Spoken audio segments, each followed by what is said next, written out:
Maintenant, on va avoir une présentation de Gatien Ferré de Kitware, qui va nous parler de ParaView et de LidarView. Tout à fait.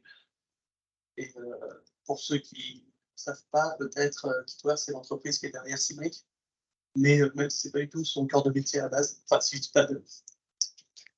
J'en parlerai également. Est-ce que tu pourrais me changer la slide, peut-être? Ouais. Pour y cliquer sur le PC. Très bien. C'est pas si lent. Hop. Et je bouge avec les flèches. Très bien, donc merci à tous d'être venus aussi nombreux et notamment de m'écouter. Donc, je vais vous présenter LidarView, qui est une extension spécifique aux données LiDAR de ParaView, que peut-être certains d'entre vous connaissent, en parlant également de quelques features de ParaView génériques. Donc, le plan de ce que je vais vous présenter aujourd'hui, d'abord, je vais vous donner une petite overview de ce qu'on fait à Kitware de manière générale, même si ce n'est pas le sujet central, juste pour donner un peu de contexte. Ensuite, une overview de VTK et de ParaView, donc ParaView qui est une UI de VTK. Ensuite, un petit spotlight sur le LidarView, quelques descriptions aussi d'applications distribuées qu'on peut avoir sur ParaView, LidarView étant pas encore tout à fait prêt, mais surtout sur ParaView, et des applications qu'on peut imaginer avec des données. Donc, Kitware, en quelques mots, donc on est une entreprise originairement américaine qui a été fondée en 98, donc qui a maintenant 25 ans. On a un bureau hors US qui est du coup en France à Lyon. Donc on s'autoproclame Kitware Europe pour représenter l'Europe et qui a été fondé en 2010. On est basé sur un système d'open source, un business model d'open source. On ne va pas vendre de licences de software, mais on va vendre du service autour de nos logiciels open source, que ça soit de la formation, du support pour ajouter de petites features, ou du développement de nouvelles features qui vont venir enrichir ces softs-là, voire développer des applications custom à partir de nos softs open source pour certaines problématiques. Les différents domaines qu'on couvre très rapidement, donc on a une équipe de vision par ordinateur que je représente à Lyon. Donc on va avoir beaucoup de sujets autour du traitement d'images et du traitement de données 3D de manière générale. Une équipe de data analytics qui va plus chercher à représenter des données assez grandes, mais pas forcément de la donnée 3D. Une équipe scientific computing qui elle, est la principale mainteneuse de VTK et de ParaView, donc qui va être vraiment spécialisée dans la partie visualisation 3D. On a aussi une équipe, alors qui n'est pas représentée à Lyon, qui est de medical computing, qui fait de la modélisation du corps humain avec différents modèles. Et une équipe de Software Solutions qui est notamment maintenance de CMake et qui aussi a fait énormément d'applications dans le médical, avec notamment une autre application de visu 3D qui s'appelle 3D Slicer, qui est beaucoup utilisée pour de la visualisation de données médicales et du processing de données médicales, dont des applications de machine learning, notamment avec le library Monai. Donc, on développe sur différents types de plateformes. Donc, comme Mathias l'a dit, on est derrière CMake. Donc, CMake, qui à la base provient de PCMake, qui était le gestionnaire de build cross-compilation de VTK, et qui a ensuite donné CMake, qui est maintenant utilisé dans, je pense, la plupart des soft open source, en tout cas, qui sont distribués. On développe des applications dans client desktop, des applications web, notamment de visualisation 3D, et des applications HPC avec à la fois du calcul et du rendu distribué dans ParaView notamment. Et aussi, un peu plus à la marge, quelques applications web. Parmi quelques plateformes assez connues, donc VTK, dont je parle juste après, ParaView, aussi Quiver, une bibliothèque de traitement d'images qui intègre aussi des réseaux de neurones, ou encore ITK ou MSTK qui sont beaucoup utilisés dans le domaine du médical. Alors, en très rapide, et je m'excuse pour la vulgarisation un peu trop sommaire, qu'est-ce qu'on entend par visualisation scientifique? En général, c'est quand on prend des données, dans notre cas des données 3D, qu'on va chercher à extraire de l'information pertinente de ces données-là. Donc typiquement, on peut partir d'une donnée volumétrique, donc ce qu'on visualise du coup, notamment en Wallace, et chercher à la découper en surface, à la découper en iso-contour. Donc si on a des champs scalaires sur ces données volumétriques, on va pouvoir interpréter ces données de différentes façons, potentiellement réduire la dimensionnalité de ces données et pouvoir les interpréter dans différentes modalités. C'est ce que VTK et ParaView permettent de faire. Donc, petit point rapide sur l'histoire de VTK. Donc, ça a été créé à la base par 3 ingénieurs de General Electric aux US sur leur temps libre. Donc, une histoire un peu similaire à Claude Compère, in fine. Et donc, il y a ensuite été le code qui a accompagné un livre de guidelines de visualisation 3D, qui est celle-là est une nouvelle version de ce livre, qui est toujours disponible en vente et en open access en PDF sur notre site. Il a du coup ensuite amené à créer Kitware avec l'engouement de la communauté qui est autour de ces nouveaux outils-là. À l'époque, on ne faisait pas énormément de visu 3D, et notamment avec le financement de plusieurs labos américains qui ont permis de développer vraiment proprement cette plateforme-là. Et donc, CMake et CMake ont été créés. Alors, CMake en réalité pour VTK, pour justement gérer la partie cross-compilation et gestion de configuration de ces outils-là. Donc, VTK permet de faire du processing et du rendu de données 3D, mais n'est qu'une librairie, en quelque sorte. Donc, ce qui veut dire que si vous l'utilisez, il faut être vous-même un programmeur, et ce n'est pas forcément directement intuitif si vous voulez faire de développement rapide. Et donc, a été créé par la suite ParaView. Donc, ParaView qui amène essentiellement 2 choses par rapport à VTK. La première qui est d'être une interface utilisateur, c'est-à-dire que vous pouvez rentrer vos données et vous avez des readers pour énormément de types de données. Alors, j'ai vérifié, on n'a pas les données FITS, malheureusement. Et qui permet d'enchaîner des pipelines, donc d'enchaîner des filtres VTK dans le vocabulaire VTK pour processer et extraire du sens de vos données tout en ayant des différents modes de rendu. Donc du rendu surfacique, du rendu volumique aussi, qui a été intégré avec les versions récentes de ParaView. Et l'autre principal changement de ParaView, c'est que ça amène aussi tout un set d'outils de calcul distribués, donc à la fois pour le processing et pour le rendu, donc avec des données potentiellement très massives et des calculs qui vont avec qui sont très massifs.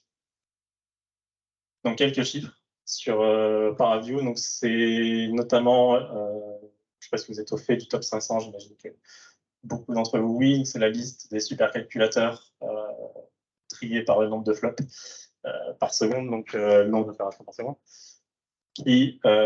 donc, sur lequel on sait que ParaView a été tourné sur la plupart de ces supercalculateurs-là, donc dans beaucoup de domaines. On a environ 300 000 downloads par mois. En tout cas, pour les versions qui viennent de notre site, certaines pourront être packagées directement. Et ça représente 150 000 commits, 1 million de lignes de code. Une overview sur l'écosystème qui tourne autour de ParaView. Donc, on a un système client-serveur pour une visualisation distribuée qui n'est pas directement à faire sur le serveur.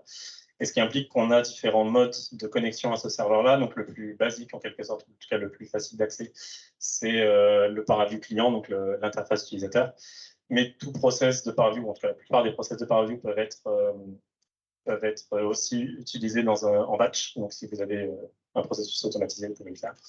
On a aussi des interfaces web, donc ParaView Web, qui est un rewrite partiel de VTK en JavaScript et qui permet qui prend VTK.js, qui est un rewrite partiel de VTK en JavaScript et qui permet d'avoir des applications avec du rendu directement dans le navigateur ou en mode client-serveur avec une instance ParaView qui tourne. Et Tram, qui est plus récent, qui est un portage Python pour créer des applications web à partir de visualisation ParaView. On a aussi un bridge avec des Jupyter Notebook pour directement runner du ParaView depuis du Jupyter Notebook. On a des liens avec PyTorch aussi, où on peut packager, enfin on peut en tout cas runner PyTorch depuis des filtres VTK embeddés dans ParaView. ce qui peut permettre d'avoir des inférences en Python directement. Et on a aussi une visualisation VR avec OpenXR qui nous fait l'abstraction des différents casques de VR et d'AR qu'on peut trouver sur le marché qui permettent d'avoir une visualisation en XR. Et également Catalyst, dont je détaille un petit peu plus le fonctionnement après, donc qui est le module de visualisation de ce qu'on appelle in situ. Donc lorsqu'on a une simulation qui est en cours, on peut venir plugger un outil Catalyst en haut pour avoir une visualisation en live des résultats de simulation et pouvoir réduire la donnée potentiellement sur ces simulations-là et potentiellement prendre des décisions sur la suite de la simulation. Quelques mots sur LidarView. Donc originellement, c'est un logiciel qui a été créé pour Velodyne. Donc potentiellement, beaucoup d'entre vous connaissent, qui est l'un des fabricants historiques des lidars, notamment des lidars rotatifs terrestres, qui avait besoin d'un viewer de données lidar. Et donc, ce qu'on rajoute dans LidarView, la première principale chose, c'est la visualisation de données en live. Ce qui veut dire qu'on peut avoir un flux directement en Ethernet qui vient streamer des données et qu'on vient redécouper et visualiser directement dans LidarView, avec des capacités aussi de replay derrière pour enregistrer ces données. Et plus récemment, on a également rajouté les fonctionnalités offertes par Pidal, qui étaient évoquées tout à l'heure, qui permettent d'ouvrir Raspberry, d'ouvrir et de sauver des Raspberry. Pour l'instant, on l'utilise pas pour plus de processing depuis Pidal. Et voilà, qui aussi de LidarView est venu différentes applications spécifiques pour les fabricants de lidar qui veulent commercialiser un soft, en tout cas fournir un soft avec le lidar qu'il donne. Et donc on a développé plusieurs types d'applications. L'autre chose qu'amène LidarView par rapport à ParaView, c'est des plugins de processing spécifiques lidar qui n'auraient pas vraiment de sens dans ParaView parce que pas assez générique. Notamment, donc, on a un plugin qui est basé sur une librairie de SLAM, donc SLAM pour Simultaneous Localization and Mapping, qui va chercher à résoudre le problème de localiser un capteur lorsqu'il se déplace dans un environnement et de cartographier cet environnement-là. Et donc, on développe aussi une librairie open source qui est wrappée dans LidarView. Également, on a dans LidarView mais aussi dans ParaView, au final, on est capable d'avoir des plugins de deep learning qui permettent de runner des inférences, voire des trainings avec Catalyst pour effectuer du deep learning, et donc notamment l'exemple en haut à droite de l'utilisation de MM Detection 3D qui permet de détecter les véhicules, les piétons et les différentes classes qu'on peut retrouver sur la route à partir de nuages de points de données lidar. Et également, donc on a un système de plugin qui fait que vous pouvez aussi développer plus ou moins tout votre processing de données lidar vous-même, à la fois en C++ et aussi en wrapping Python. Vous pouvez directement avoir un script Python qui va venir exécuter vos traitements custom directement dans LidarView et dans ParaView. Quelques mots donc, sur le calcul distribué. Alors, comme je l'ai dit, actuellement, LidarView n'est pas parfaitement prêt pour ça, mais ParaView l'est. Et on travaille dessus pour LidarView. Donc, l'architecture de base qui est le ParaView serveur avec un ParaView client sur un même desktop, où on va avoir au même endroit donc le client, le data et processing server et le serveur de rendu. Ensuite, on peut avoir une version qui est notamment utilisée pour intégrer ParaView sur des HPC, où on va avoir un data server avec un render server sur un cloud et seulement un client qui peut être un client ParaView desktop, mais qui peut être aussi une application web. Une variante légère de ça qui peut être d'avoir une séparation des nœuds graphiques et des nœuds de processing. Et une autre variante qui est de pouvoir avoir une simulation qui tourne et derrière notre data server, et avec Catalyst de venir analyser pas à pas de la simulation ce qui est en train de se passer. Donc une petite illustration ici sur un split sur quatre sur 4 threads, sur 4 nœuds, de calcul distribué. Donc on part d'un volume, donc ici rangé en voxel grid, donc ce qui est dans le terme BTK, qui est une image data de 3D, une grille régulière. On va chercher à déterminer des isocontours qui peuvent, donc d'un certain champ scalaire à l'intérieur de ce volume-là. Et donc, on peut distribuer ce calcul-là en splittant nos données d'une certaine façon. Donc, on va avoir un nœud qui va être responsable de faire ce split. Ensuite, différents nœuds qui vont être responsables de faire le processus. Et un dernier qui va devoir les agglomérer avec les différentes stratégies d'overlap qu'il faut prévoir pour ça. Quelques mots sur Catalyst, même si j'en ai déjà parlé. Donc, le principe, c'est d'avoir une simulation qui peut tourner, ou un processing de manière générale, qui peut tourner et qu'on veut visualiser avant qu'elle ait terminé. Notamment, si on a de larges jeux de données, on peut imaginer des simulations longues et potentiellement, on peut vouloir arrêter une simulation si on voit qu'elle est ratée ou ce genre de choses. Et donc, on va avoir un plugin qui va permettre de générer justement une réduction de données ou même directement une image de rendu qu'on peut avoir à des instants donnés d'une simulation. Et donc, on instrumente le code de notre simulation dans notre plugin ParaView pour avoir cette analyse-là et ensuite restituer une image réduite ou une donnée ou une image même. Enfin, une donnée réduite ou une image sur le disque pour analyser. Un exemple de deep learning qu'on a eu ici en partenariat avec EDF sur leur solver de dynamique des fluides.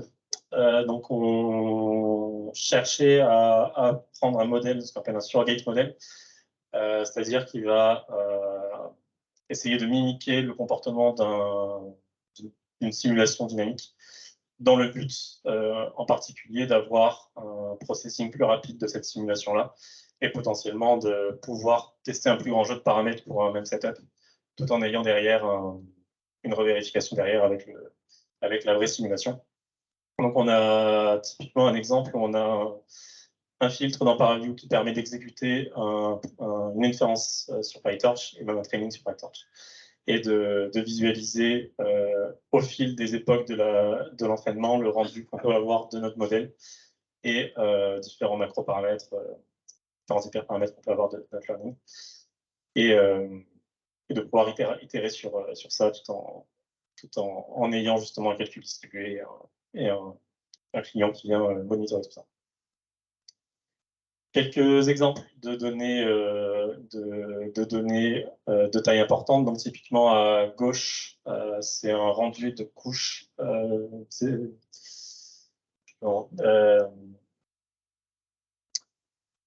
géologique. Merci.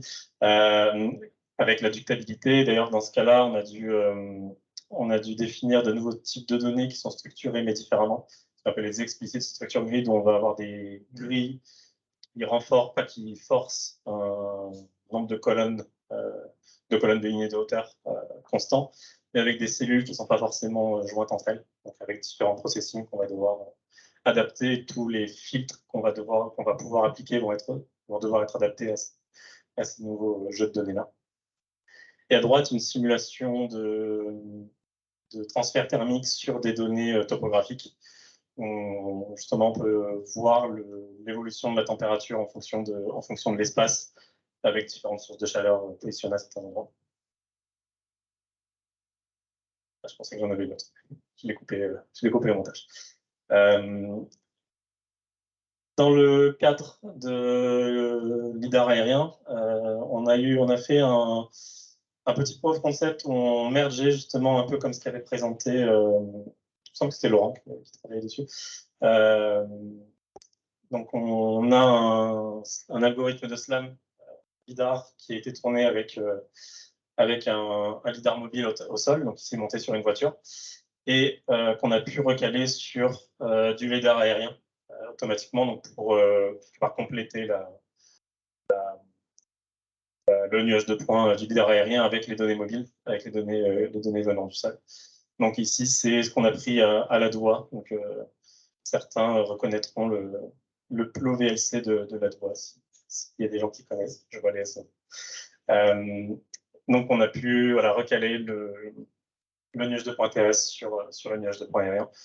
Et c'est des choses donc, qui peuvent être faites dans un seul outil, vu qu'on a maintenant le support de fichiers LAS intégré dans la même pipeline que nos algorithmes.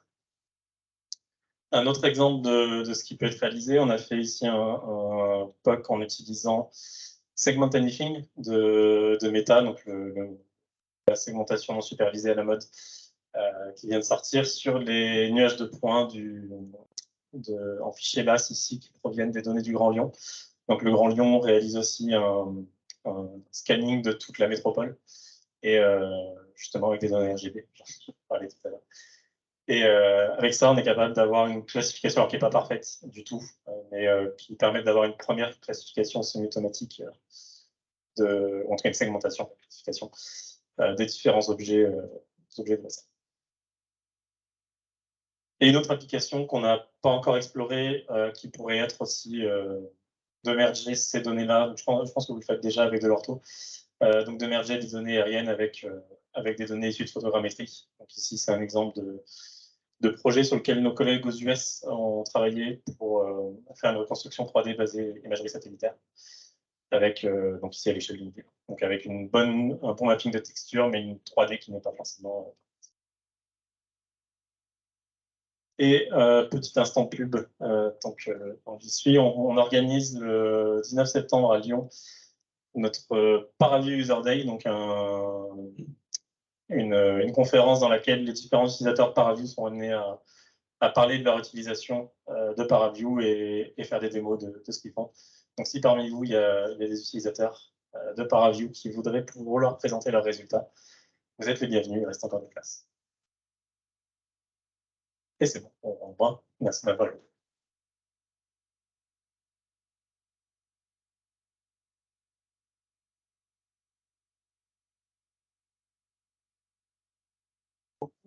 Du coup, est-ce qu'il y a des questions?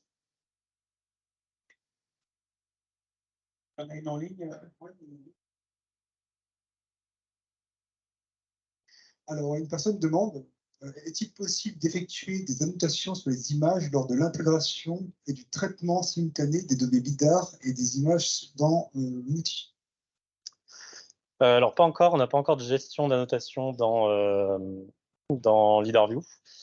Je ne l'ai pas montré là parce que c'est tout récent, mais on a aussi intégré un lecteur vidéo dans LiDARView, notamment ce qui permet, avec un setup LiDAR plus caméra, d'avoir des nuages de points agglomérés, colorisés.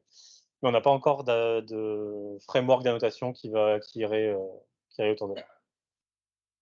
On a d'autres outils qui le font, mais pas LiDARView. D'autres questions?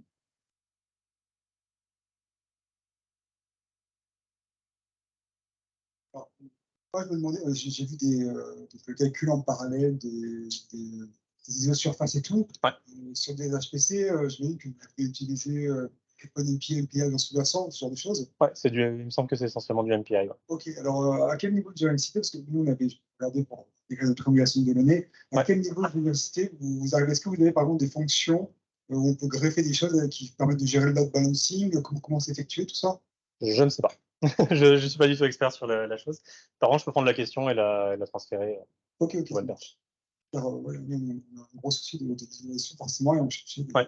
Pour le coup, je ne le sais pas, mais je peux tout à fait transférer. Ok, merci.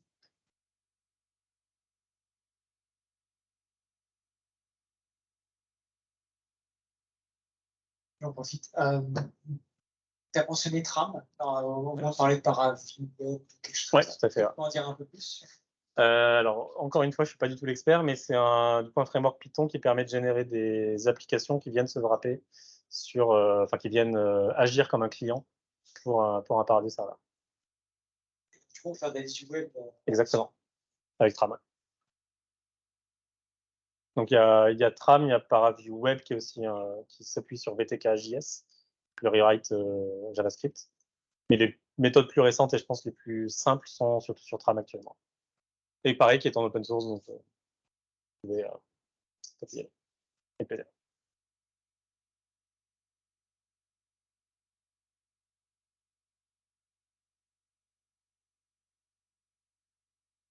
J'ai une question. Pourquoi est-ce que vous avez créé LiDARView et pas juste un plugin ParaView? pour le LiDAR? Alors initialement, comme je disais, ça a été c'était VeloView, donc qui a été le moteur de ça. Donc il y avait déjà le besoin d'avoir une application brandée pour Velodyne.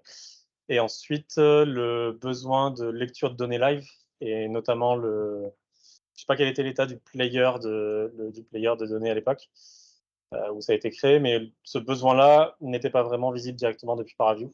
Donc le fork a été, en tout cas l'extension a été, je pense, assez logique. Et du coup, au niveau de la roadmap, le but, c'est de les faire converger avec plus qu'un outil, ou est-ce que c'est vraiment... Non, le but, c'est de spécialiser LiDARView plus dans le processing de données LiDAR, et notamment, ce qu'on doit encore faire, en épurant beaucoup de choses et beaucoup de... Parce que actuellement, dans LiDARView, vous pouvez faire à peu près tout ce que vous pouvez faire dans Paraview, ce qui n'est pas nécessaire pour du processing LiDAR. Et donc, dans la roadmap, c'est plus justement de le spécialiser et d'ajouter même des outils spécifiques aux données LiDAR, dont certains qui peuvent être ajoutés à Paraview, d'autres non, selon que ça fasse sens ou pas, au cas par cas, et d'avoir vraiment deux processing différents. Et du coup, j'ai une question pour les deux derniers présentateurs. Du coup, c'est deux outils qu'on a fabriqués pour voir des images 2.3D, faire des plugins, visualiser. Et dans quel cas il vaut mieux utiliser l'un, dans quel cas il vaut mieux utiliser l'autre? La question est piège. Non, je pense qu'on a le feature que Cloud Compare n'a pas, c'est l'aspect temporel. Donc le fait de se linker à un capteur et d'avoir une visualisation live, qui est le principal différenciateur de LiDARView par rapport à Paraview. Après, sinon, c'est vrai que fondamentalement, à part le processing multicœur qu'on peut avoir dans Paraview, qu'on n'a pas dans Cloud Compare, et certains processing de nuages de points qui sont dans Cloud Compare qui ne sont pas dans Paraview LiDARView, ça fait des choses assez similaires, je pense. Avec, pour le coup, une interface plus user-friendly côté Cloud Compare, je pense. Et vous pouvez en...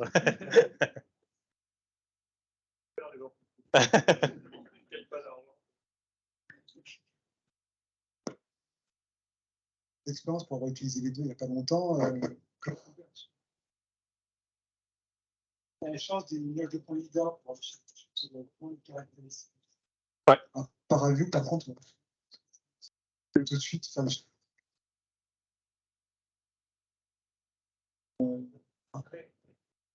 Donc oui, pour les structures plus complexes.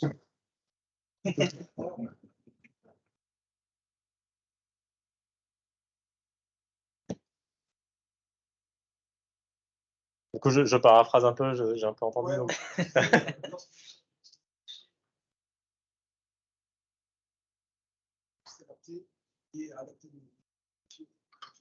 Ouais.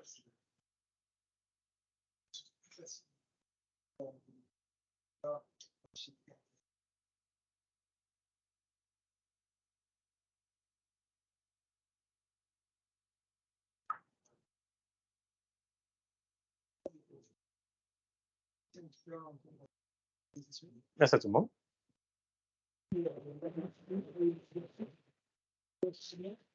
Oh, tout à fait. Avec plaisir.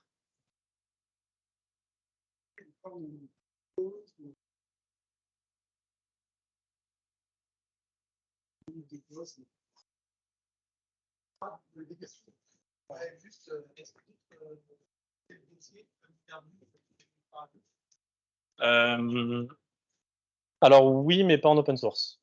Donc il y a justement, j'en parlais en début de présentation sur notre business model qui est centré autour du service.